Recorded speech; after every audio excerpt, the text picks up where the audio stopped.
Hello friends, स्वागत है आपके अपने यूट्यूब चैनल एचपी शिक्षा में। तो फ्रेंड्स, आज हम डिस्कस करेंगे टॉप 25 प्लस एमसीक्यू क्वेश्चन। तो ये जो क्वेश्चन है ये इंपॉर्टेंट होने वाले हैं जूनियर ऑफिस असिस्टेंट एग्जाम के लिए। तो ये जूनियर ऑफिस असिस्टेंट के लिए क्लास 8th है। तो ये जो क्वेश्चन है ये इंपॉर्टेंट होने वाले हैं अदर कंप्यूटर एग्जाम्स के लिए भी। तो इन क्वेश्चंस को शुरू करने से पहले आपसे रिक्वेस्ट है, अगर आपने हमारे चैनल एचपी शिक्षा को सब्सक्राइब नहीं किया है तो प्लीज़ हमारे चैनल को सब्सक्राइब कर लीजिए। तो चलिए शुरू करते हैं। In Excel to open the format cell dialog box press. तो फ्रेंड्स, अगर हमने एमएस एक्सेल में फॉर्मेट सेल को ओपन करना है तो इसके लिए हमें डायलॉग बॉक्स पर क्या प्रेस करना है। तो इसके लिए हमें प्रेस करना है कंट्रोल+I को हमको प्रेस करना है, तब जाके एमएस एक्सेल में फॉर्मेट सेल ओपन होगा। तो चलिए अगला क्वेश्चन देखते हैं। What is the extension of M S word. तो आपने बताना है कि एम एस वर्ड की एक्सटेंशन क्या है। तो एम एस वर्ड की जो एक्सटेंशन है वो है .doc। ये एक्सटेंशन है एम एस वर्ड की। तो जब फ्रेंड्स हम फाइल को सेव करते हैं एम एस वर्ड पे, तो उस पर जो नाम जो आता है एंड में जो लिखा होता है, तो इसमें लिखा होता है .doc लिखा होता है जो फाइल को हम सेव करते हैं। तो उसका ऑप्शन 1 राइट हो जाएगा। चलिए अगला क्वेश्चन देखते हैं। Which feature of M S word help us to find synonyms and antonyms. तो आपने बताना है कि ऐसा कौन सा फीचर है एम एस वर्ड में जिसमें हम फाइंड कर सकते हैं सिनोनिम्स एंड एंटोनिम्स, यानी कि वर्ड के हम समानार्थी शब्द को भी ढूंढ सकते हैं और उसके विपरीत शब्द को भी ढूंढ सकते हैं। तो इसका जो ऑप्शन 3 होगा ये राइट हो जाएगा। थेसोर्स के जरिए हम वर्ड के एंटोनिम्स और सिनोनिम्स को ढूंढ सकते हैं। तो चलिए अगला क्वेश्चन देखते हैं। विच फंक्शन की is use for checking spelling and grammar. तो ऐसी कौन सी फंक्शन की है जिसके जरिए हम स्पेलिंग को चेक कर सकते हैं और ग्रामर को भी चेक कर सकते हैं। जैसे कि हमने कोई सेंटेंस लिखा है तो उसके हमने स्पेलिंग को जानना है कि सही लिखे हैं गलत। तो इसके लिए जो हम फंक्शन की को प्रेस करेंगे वो करेंगे F7 के जरिए हम स्पेलिंग को हम चेक कर सकते हैं और ग्रामर को भी चेक कर सकते हैं। अगला क्वेश्चन है the shortcut key combination to reverse the action of undo is. तो आपने ये पता करना कौन सी ऐसी शॉर्टकट की है जिसके ज़रिए हम जो हमने वर्क किया है उसको हम दोबारा वापस ला सकते हैं। तो जैसे कि हमने कोई डाटा सेव किया है तो वो डिलीट हो गया हमारे एमएस वर्ड पे, तो उसको वापस लाने के लिए हमें कौन सी की को प्रेस करना होगा। तो ये जो हमें की को प्रेस करना होगा, ये करना होगा कंट्रोल+Y को। हमें इस की को प्रेस करेंगे तो हमारा जो डाटा होगा जो हमने राइट किया है वो वापस आ जाएगा। तो चलिए अगला क्वेश्चन देखते हैं। In M S Excel which function is active when we open a worksheet. तो आपने बताना है कि कौन सा फंक्शन एक्टिव होता है जब हम वर्कशीट पे काम कर रहे होते हुए हैं। तो उस समय ये जो फंक्शन की जो एक्टिव होता है ये होता है A1। उस टाइम ये एक्टिव होता है। तो इसका ऑप्शन 1 राइट है। तो चलिए अगला क्वेश्चन देखते हैं। ये एम एस वर्क एक्सेल पे जो हम वर्क करते हैं उस टाइम जो फंक्शन जो एक्टिव होता है ये एक्टिव होता है A1। तो चलिए अगला क्वेश्चन देखते हैं। The extension of M S Excel is. तो आपने बताना है कि एम एस एक्सेल की एक्सटेंशन क्या होती है। तो ये एक्सटेंशन होती है .xls, इसकी एक्सटेंशन होती है। तो जैसे कि आपने देखा पीछे एम एस वर्ड की जो एक्सटेंशन थी वो थी .doc, ये एक्सटेंशन थी एम एस वर्ड की। तो यहाँ पे एम एस एक्सेल की जो एक्सटेंशन है वो .xls ये एक्सटेंशन है। अगला क्वेश्चन देखते हैं। Page design in HTML is cold. तो जो पेज डिज़ाइन होता है HTML में उसको हम क्या बोलते हैं। तो इसको हम बोलते हैं वेब पेज। इसका ऑप्शन 2 राइट हो जाएगा। अगला क्वेश्चन देखते हैं। DR command is use. तो DR कमांड किसके लिए यूज़ की जाती है। तो ये की जाती है डिस्प्ले डायरेक्टरी के लिए ये कमांड यूज़ की जाती है। तो याद रखिए फ्रेंड्स, काफ़ी इंपॉर्टेंट है।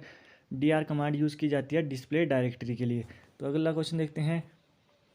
What is the full form of ACID। तो आपने बताना कि जो ACID की फुल फॉर्म है वो क्या है।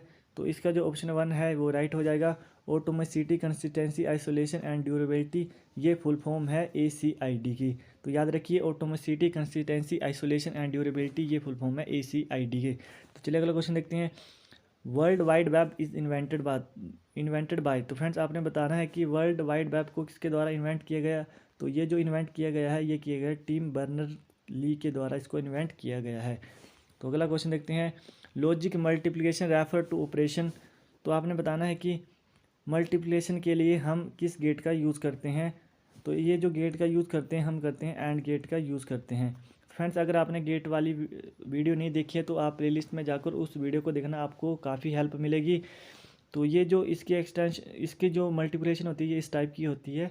A × B में ये इसकी जो मल्टीप्लिकेशन होती है इस टाइप में होती है। लॉजिकल मल्टीप्लिकेशन ये होती है इस टाइप की। फ्रेंड्स और गेट की बात करें तो इसकी जो ये जो इसकी लॉजिकल होता है, ये होता है लॉजिकल एडिशन, इसका ऑपरेशन होता है। तो लॉजिकल एडिशन ऑपरेशन जो होता है ये होता है और गेट का, और जो लॉजिकल मल्टीप्लिकेशन ऑपरेशन होता है ये एंड गेट का होता है। तो फ्रेंड्स आपको पता चल गया होगा। तो ये एंड गेट का जो ऑपरेशन होता है वो होता है लॉजिकल मल्टीप्लिकेशन। तो चलिए अगला क्वेश्चन देखते हैं। मैंने और गेट को भी बता दिया, ये एडिशन होता है इसका। The scrambling of code is known has.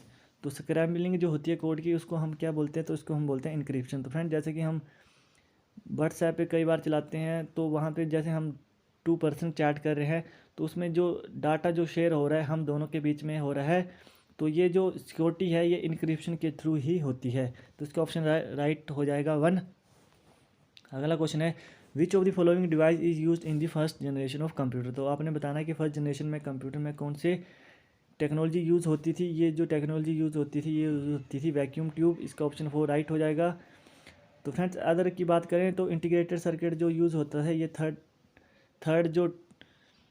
Third generation थी, इसमें यूज़ होती थी इंटीग्रेटेड सर्किट। और जो माइक्रो प्रोसेसर जो है ये 4th जनरेशन में ये यूज़ होती थी टेक्नोलॉजी। तो चलिए अगला क्वेश्चन देखते हैं। Which of the following is not a part of the CPU program. तो आपने बताना है कि इसमें कौन सा है जो है CPU का पार्ट नहीं है। तो जो CPU का पार्ट नहीं है वो है प्रोग्राम यूनिट, जो है ये पार्ट नहीं है CPU का। इसके अलावा control unit, storage unit, arithmetic logic unit, ये पार्ट हैं CPU के। तो CPU के जो पार्ट हैं ये 3 जो हैं ये CPU के पार्ट हैं। चलिए अगला क्वेश्चन देखते हैं। A collection of interrelated files in computer is. तो जो फाइलें जो कंप्यूटर में इंटरलेट होती हैं एक दूसरे से उसको हम क्या बोलते हैं, तो उसको हम बोलते हैं डाटाबेस। तो इसका ऑप्शन 4 राइट हो जाएगा। अगला क्वेश्चन देखते हैं। Which of the following is build in a memory in computer. तो आपने बताना है कि कंप्यूटर में ऐसी कौन सी मेमोरी है जो बिल्ड करती है मेमोरी को। तो फ्रेंड्स ये जो मेमोरी है ये है रोम, रीड ओनली मेमोरी। तो रीड ओनली मेमोरी जो होती है ये बिल्ड करती है मेमोरी को। तो ये जो मेमोरी है ये है नॉन वोलेटाइल मेमोरी, यानी कि ये जो है परमानेंट मेमोरी है, ये जो है परमानेंट मेमोरी है रोम। तो रैम की बात करें तो ये वोलेटाइल मेमोरी है, ये टेम्परेरी मेमोरी है। तो चलिए अगला क्वेश्चन देखते हैं। Auxiliary memory is also called. तो ऑक्सिलरी मेमोरी जो होती है इसको हम क्या बोलते हैं, तो इसको हम बोलते हैं सेकेंडरी मेमोरी। तो इसको हम सेकेंडरी मेमोरी के अलावा बैकअप मेमोरी भी बोलते हैं ऑक्सिलरी मेमोरी को। तो इसके 2-3 नाम हैं। ऑक्सिलरी मेमोरी को हम सेकेंडरी मेमोरी भी बोलते हैं और इसके अलावा बैकअप मेमोरी भी बोलते हैं। तो इसका ऑप्शन 2 राइट हो जाएगा। तो फ्रेंड्स मैं आपको एक्स्ट्रा फैक्ट भी बता रहा हूँ यहाँ पे। अगला क्वेश्चन है बारकोड स्टोर इन्फॉर्मेशन यूज़। तो फ्रेंड जैसे कि आपने देखा होगा कि जो बारकोड होते हैं, जैसे कि कोई भी हम प्रोडक्ट को मंगाते हैं किसी भी साइट से तो वहाँ पे बारकोड लगे होते हैं, इस टाइप के ये बारकोड्स लगे होते हैं।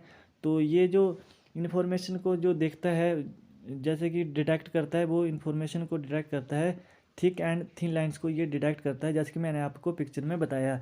तो ऑप्शन 3 इसका राइट हो जाएगा। तो बारकोड स्टोर करता है इन्फॉर्मेशन के लिए, क्या यूज़ करता है, ये करता है थिंक एंड थिन लाइंस को ये यूज़ करता है। तो चलिए अगला क्वेश्चन देखते हैं। Which of the following is optical disc. तो आपने बताना है कि इसमें ऑप्टिकल डिस्क कौन सी है। तो ऑप्टिकल डिस्क जो है इसमें वो है DVD, यानी कि डिजिटल वर्सेटाइल डिस्क भी बोलते हैं, इसकी फुल फॉर्म है डिजिटल वर्सेटाइल डिस्क। तो इसका ऑप्शन 3 राइट हो जाएगा। ये ऑप्टिकल डिस्क है, इसको ऑप्टिकल डिस्क भी बोलते हैं। अगला क्वेश्चन है 2 और more computer connect to each other for sharing information form. तो आपने बताना है कि 2 से अधिक जो कंप्यूटर हैं वो कनेक्ट हैं ईच अदर से और अपनी इन्फॉर्मेशन को शेयर कर रहे हैं। तो वो किसकी फॉर्म में शेयर कर रहे हैं, तो वो कर रहे हैं नेटवर्क की फॉर्म में ये शेयर कर रहे हैं। तो ये काफ़ी इजी क्वेश्चन है। नेटवर्क के जरिए हम 2 या मोर कंप्यूटर जो होते हैं कनेक्ट, जो अपनी इन्फॉर्मेशन को शेयर करते हैं नेटवर्क के थ्रू। तो इसका ऑप्शन 1 राइट हो जाएगा। काफ़ी इजी क्वेश्चन है ये फ्रेंड्स। अगला क्वेश्न है which of the following device is able to share data in short distance. तो ये आपने बताना है कि ऐसा कौन सा डिवाइस है जिसमें हम डाटा को शेयर करते हैं, पर डाटा जो शेयर होगा ये शॉर्ट डिस्टेंस के लिए हम डाटा को शेयर कर सकते हैं। तो ये जो फीचर है ये ब्लूटूथ के जरिए हम डाटा को शेयर करते हैं, पर ये लॉन्ग डिस्टेंस के लिए नहीं होता है, शॉर्ट डिस्टेंस में ही हम डाटा को शेयर कर सकते हैं। तो इसका ऑप्शन 2 राइट हो जाएगा। अगला क्वेश्चन है मैन रेफर टू। तो मैन किसको रेफर करता है, इसका जो फुल फॉर्म है वो है मेट्रोपॉलिटन एरिया नेटवर्क, इसकी फुल फॉर्म है। तो इसका ऑप्शन 3 राइट हो जाएगा। अगला क्वेश्चन देखते हैं। IP address can be written in. तो आपने बताना है कि IP एड्रेस जो होता है वो कौन से कैसे लिखा होता है, तो ये जो लिखा होता है उसको हम रिटर्न कर सकते हैं, इस फॉर्म में रिटर्न कर सकते हैं। डॉटर डेसिमल नोटेशन में इसको हम रिटर्न कर सकते हैं। जैसे कि फ्रेंड्स ऐसे लिखा होता है, इस टाइप का होता है ये, इस टाइप का ये लिखा होता है। तो इसको हम यहाँ पे डॉट देख रहे होंगे तो आप यहाँ से गैस लगा सकते हैं, ये डॉटेड होता है डेसिमल नोटेशन में, इसको हम रिटर्न कर सकते हैं। तो आईपी के जो फुल फॉर्म है वो है इंटरनेट प्रोटोकॉल, तो इसको हम टीसीपी बोलते हैं, टीसीपी भी बोलते हैं, यानी कि ट्रांसमिशन कंट्रोल प्रोटोकॉल भी इसको हम बोलते हैं। तो चलिए अगला क्वेश्चन देखते हैं। फ्रेंड्स आपको पता चल गया होगा आईपी एड्रेस को हम लिख सकते हैं डॉटेड डेसिमल नोटेशन में भी हम लिख सकते हैं। अगला क्वेश्चन है हमारे पास, slide is the feature of. तो फ्रेंड्स जैसे कि पावर पॉइंट में देखते होंगे आप, तो स्लाइड जो फीचर होता है ये एमएस पावर पॉइंट का एक फीचर है।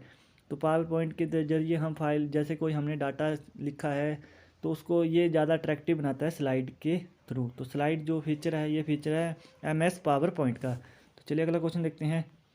फ्रेंड्स ये लास्ट क्वेश्चन है इस वीडियो का, application software is design to accomplish. तो आपने बताना है कि एप्लीकेशन सॉफ्टवेयर जो है ये डिज़ाइन किया जाता है, तो ये जो डिज़ाइन किया जाता है ये किया जाता है रियल वर्क टास्क के लिए इसको डिज़ाइन किया जाता है। तो इसका ऑप्शन 1 राइट हो जाएगा।